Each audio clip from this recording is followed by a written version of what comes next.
Lesson number 1 is to understand your inner self-talk. We all have this inner chatterbox that is constantly talking to us and telling us what to do and what not to do. And it's also telling us the mistakes that we have made.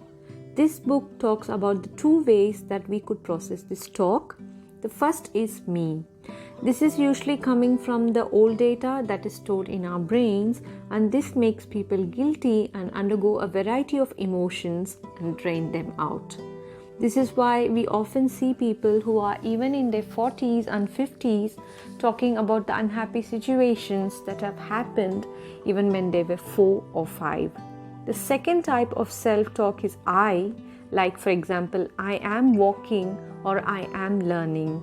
This kind of self-talk has to be only in the immediate present moment, leaving behind the past.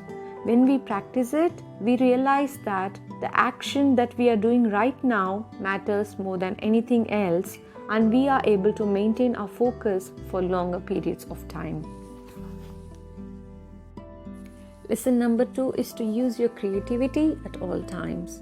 A lot of time, people tend to utilize their creativity to buy a house or an expensive car. This is done by forgetting the fact that the material things are only the gifts that we get to use our creativity.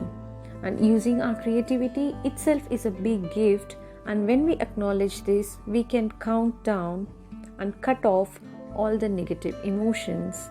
This reminds me of the quote, "Creativity is intelligence having fun."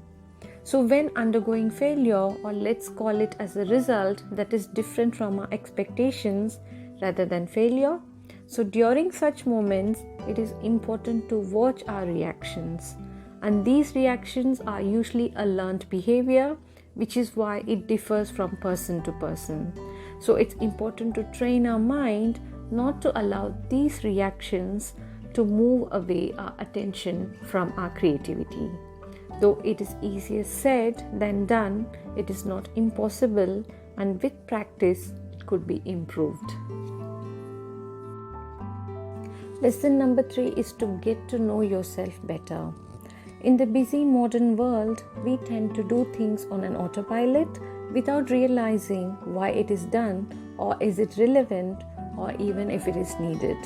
This comes out of the age-old habits, and the book talks about metacognition, where we start to take notice of whatever we have never noticed.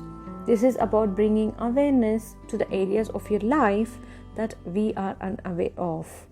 Metacognition can be enhanced by questioning the age-old belief systems that we are holding, and it can be done by writing reflective journals, and it is done by creating a distance from the accumulated ideas which we call the self.